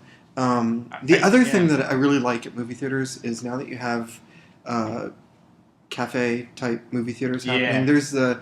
There are the Rialto movie theaters in the East Bay where they do the National Theatre from London cinecasts, and so I totally love doing dinner at a movie, and I'll get pizza and fresh, really good pizza, really thin crust, slices of mozzarella on it. It's so good. That's really good there, and a hot tea. Oh yeah. There I'll class it up. I won't do red vines with hot tea. Yeah. And pizza. That's good to know. I'm glad. Yeah, exactly. So I do have limits. I have limits. Yeah. Okay, now we're in a movie theater. We got to talk about the funniest thing or the craziest thing that's happened to you in a movie theater. Okay, so I have a long list of things. I didn't even realize until you and I were talking right before we started recording. Yeah.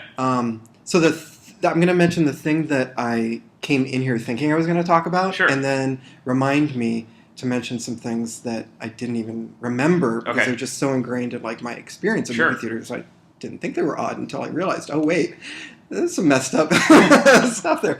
Okay, so the one thing, I went when Kill Bill Volume 2 was coming out.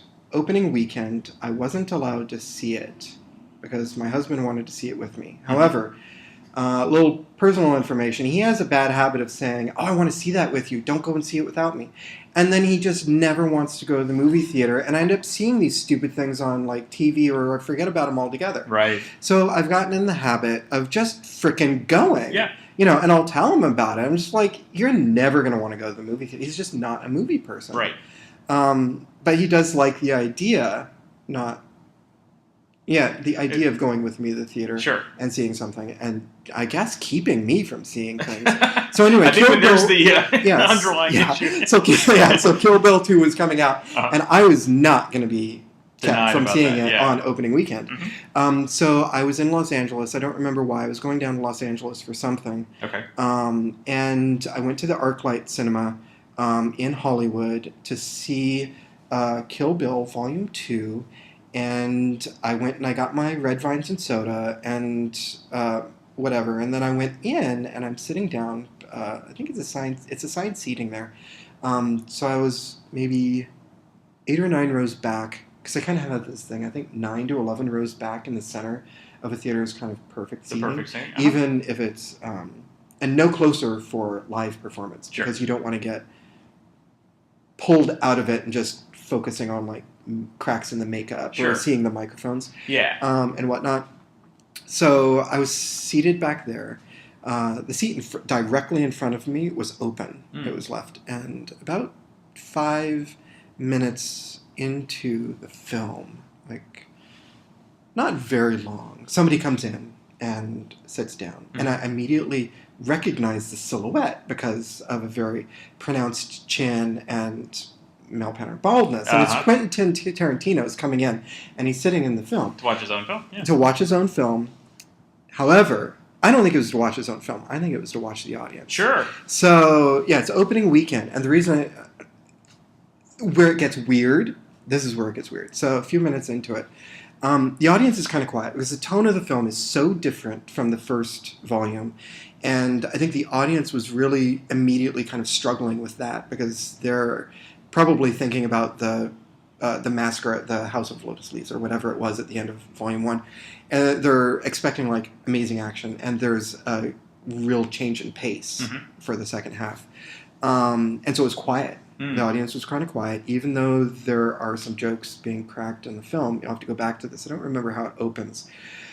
And he begins to bellow with laughter at the very smallest of jokes. Now, when I say bellow with laughter, I think you need to imagine Robert De Niro in Cape Fear. Yeah. Like, I mean really belly laughing to the point of absurdity. Excuse me. Dad, are you going to let me run these window seats? Remember, I know what you did. You're a damn predator. All right, just get the hell out of here. I got a goddamn campaign. The one thing you do care about. Okay, then I quit as your son.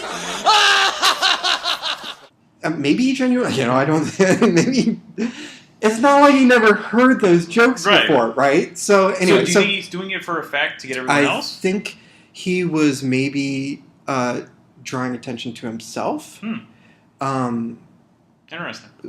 I mean, Robert De Niro was. Well, that's true, but he was also a psychopath. Yeah, but, maybe, movie. maybe. I think Quentin Tarantino was riffing off of that. Maybe. It was just too much on the nose for it not to have been. And anyway, so he does that for the first portion of the film. After a while, I guess he got tired of sitting where he was sitting. Sure. And he moved. He got up. This is like maybe a third of the way through the film. He was there for a while. Okay. And then he moves up and he goes and he sits in another empty seat about another third of the way back in the theater, further off to the side. So are you watching the movie? So are you like kind of one eye on him, one eye on the movie, or could you focus on the movie? Oh, I could focus on the movie. Yeah, I was pretty focused on the movie. I was getting a huge kick out of it. Don't get me wrong. I was definitely getting a kick out of it. It's a cool experience. Yeah, but the other thing is I had liked going to the ArcLight before because you do get these kind of... Usually it's like a Q&A before or after the film with the director. Right. I've gone there when Guillermo del Toro had his opening weekend of Pan's Labyrinth and some other things that were really cool.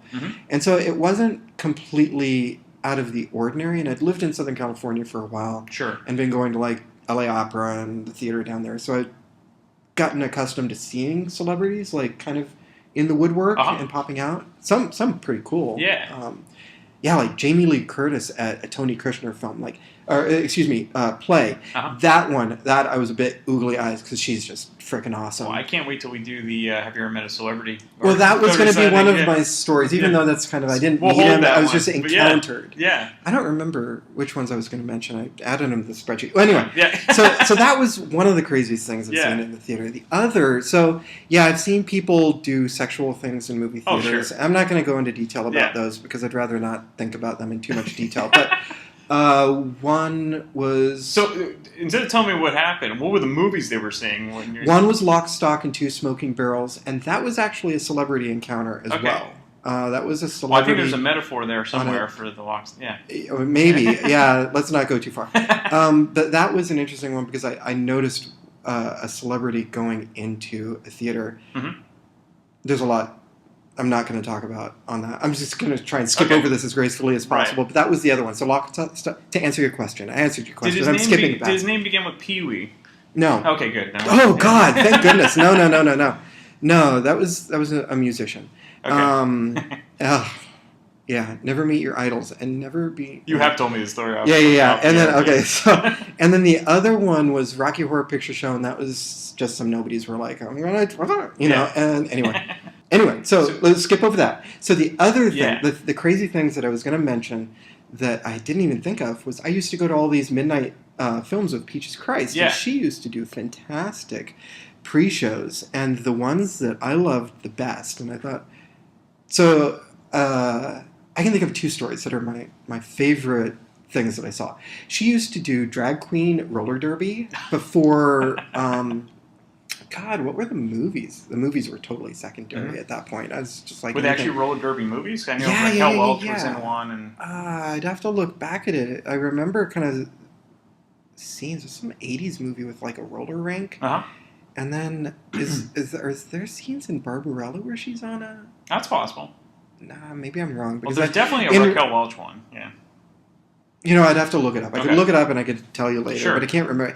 What I remember the most is that she used to do drag queen roller derby in your house, and you have to sign a waiver because you were in mortal peril, and you really were. So it was fantastic. So she'd have these different rounds where drag queens would start at one side of the front of the auditorium and the other, and they.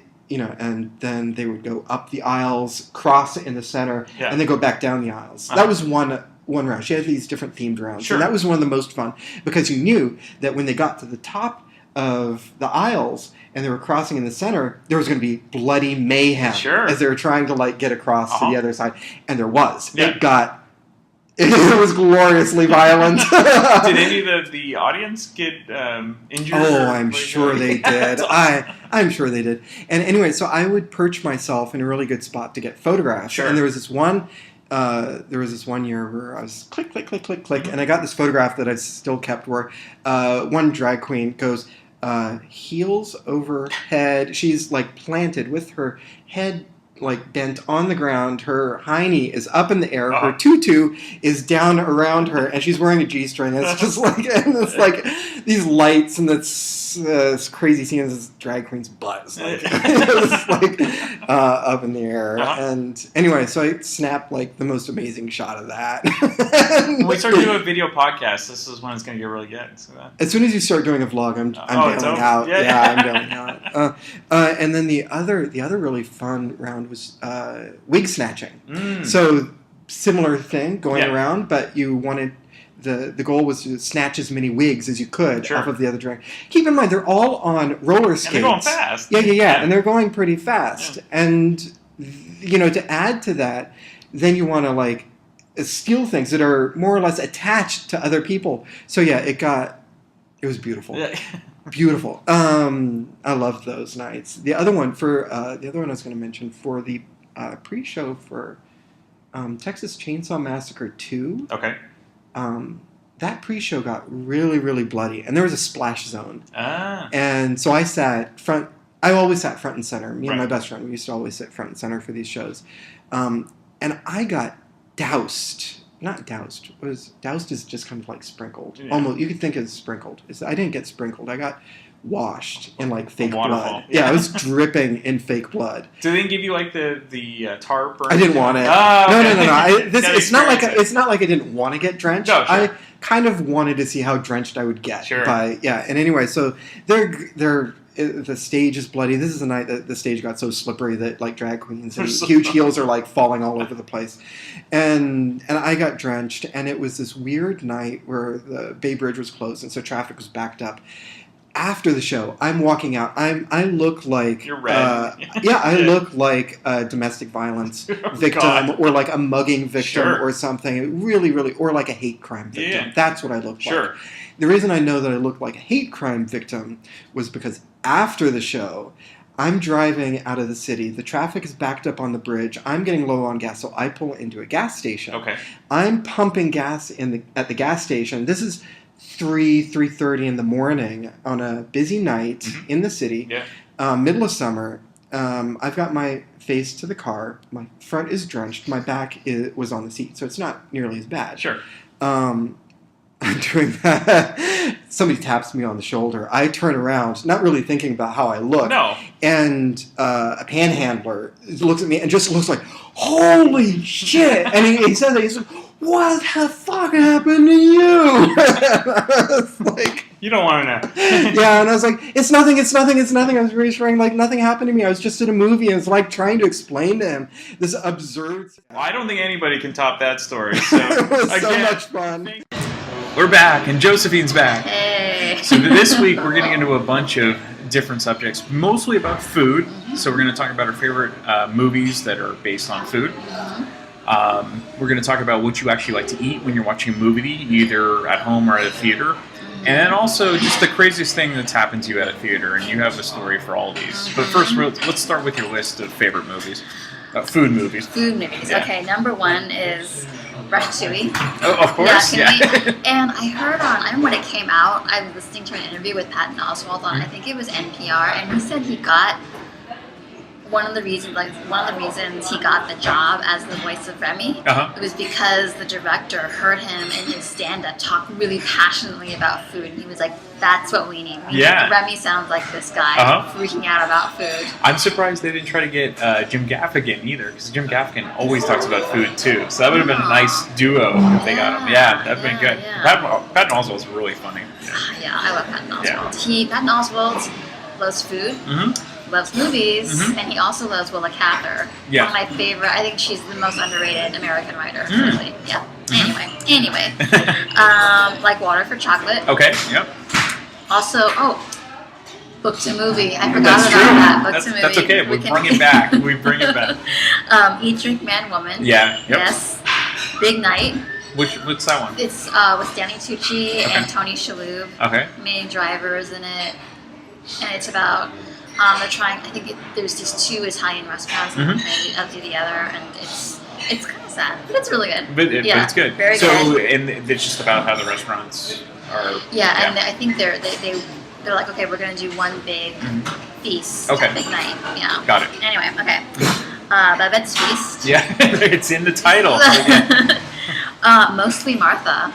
Have you seen that? No. It's this German movie. I think they remade it with Catherine Zeta-Jones and Aaron Eckhart. I didn't see that one. But is that called No Reservations? Yeah. Have you seen it? No, I haven't. Yeah. I haven't seen it either, but I love the German one. I don't know why. Maybe it's because I'm a little bit like her. I'm very uptight or something. I don't know, but I love I don't think you're uptight, so that's at least not on the podcast. Okay. So, Julie and Julia. Oh, right. Yeah. Minus the Julie part. I love Amy Adams forever and ever, but it just didn't resonate with me. And I love the Julia Child parts. And that's Meryl Streep, right? Meryl Streep and Stanley Tucci. Right. And I love their chemistry together. And just, have you read her book, My Life in France? I have not. No. Oh, it's so great. It's very much about kind of how she fell in love with cooking. And her kind of journey into food, and it's also really about her relationship with her husband, and really fascinating life. And, okay. And the last one is The Trip, but I have not seen. I've seen the series, not the movie. Okay. And the movie is just the series condensed. Okay. But yeah. And what's this one about? The Trip. It's Steve Coogan and Rob Brydon playing pretty much a version of themselves. Okay. And in the first one, they are. Steve Coogan is inviting Rob Brydon to go with him to 6 fine dining restaurants in England, and he was supposed to go with his girlfriend, but they broke up. So he's taking Rob Brydon, and they're supposed to be writing a column, I think, for The Guardian or something like that. And they're going to these different fine dining restaurants. Neither of them are really into food, but it also ends up being kind of like about loneliness and middle age, and they're also kind of competing with each other. Oh, really? Yeah, it's really funny. Yeah. Okay. Yeah. I thought you'd say like Mystic Pizza or something like that. Mystic Pizza, is that what food? Or is that? She works at a pizza shop, but it's kind of it's a cute, romantic comedy. So Julia Roberts, I think after it might be her film debut or one of them. It's before Pretty Woman, so pre-Steel Magnolias. Oh yeah, maybe? I think so, or right around that time. So that might be one to check out. Okay, so now let's talk about what you actually like to eat when you're watching a movie. So if you're at home, do you have like a go-to thing that you eat? I mean, I'll have popcorn if someone's making it. Okay. But I also really love caramel corn. Yeah. I'm really into caramel corn. What about kettle corn? No, not so much. Not into that much. What else? That's pretty much it. So At no the candy? movies, No, at the movies, I'll take some peanut M&Ms. Okay. I'll go there. Yeah. You'll go there. I'll go there. So when you were a kid, what was your go-to food? Just popcorn. Just popcorn. Yeah, popcorn with butter. Okay. And then what would you sneak in? I'll sneak in snacks I get from work. Okay. Of course. Those are really easy to sneak in.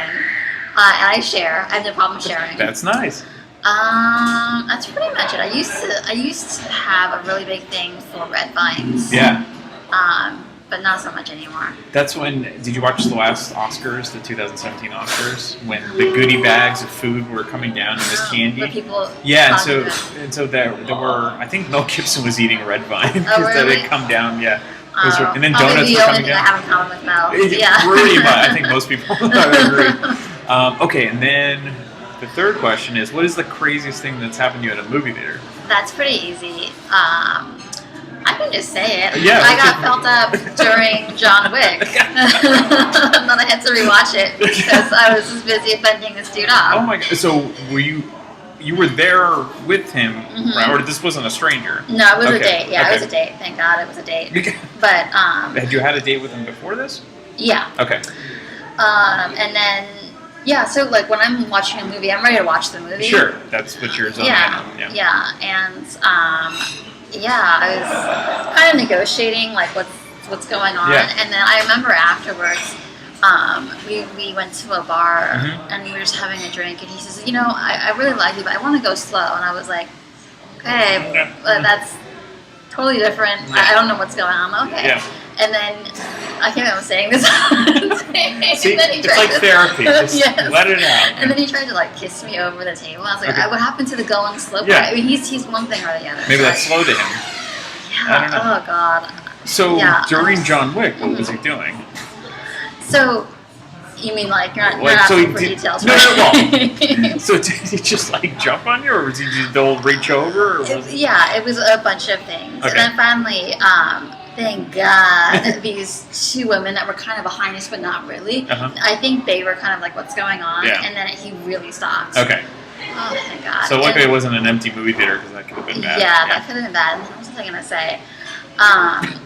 Then I had to rewatch the movie because I missed a lot of it. Not that there's a big plot. I mean, it's pretty basic. But you were at least distracted the whole movie. Yeah, and I was still able to enjoy the movie. Yeah. And then I saw the second one. It's okay. It's okay. I liked the first one. I liked with the exception of the dog getting killed. Yeah. It's a beagle, and we have a beagle. So that was a tough one, but that's okay. Yeah. Did you see the second one? I haven't seen the second one yet. I do want to see it though. Okay. Even though I will watch Keanu movies, but he's just a bad actor. Like he's got this. It's the voice, I think. It's the voice, and it's. I just don't think he has a lot of range. No. But I do like Keanu. I have some Keanu affection, not just because of the way he looks, but I like him. I liked him a lot in Something's Gotta Give. He was really great there, and he really plays to like that. His strength, which is just to look kind of cute and sensitive. Yeah. Like I thought he worked well when he was young. So like Bill and Ted was made for him. Point Break. Yeah, Point Break. Great. But even then, like his voice would start to get like the bad boy and Patrick Swayze seemed to work. It was just something like he could pull it off, but when Johnny Utah was trying to, it's just I'm like okay, but he was good in Parenthood because you remember when he was Martha Plimpton's boyfriend. So, I love that one. I think she had this one that I thought that when they were arguing and he was like, "But I love you, you're my wife," and she's like, "I wouldn't live with you if the world were flooded with piss and you lived in a tree." That was perfect. Yeah. See, that's what he's good at. But but I also heard someone say that he worked in The Matrix mostly because his character is thrown into this huge situation. He's just like, what? It works. It works. Yeah. That's a good point. But when he's like in the devil's advocate, like it wasn't good at all. And Pacino had to save him along with Charlize Theron, which was like I think her film debut. But, they were definitely the standouts. Yeah. But what are you gonna do? We've gotten off topic with speaking of Keanu podcast, but these are all great stories.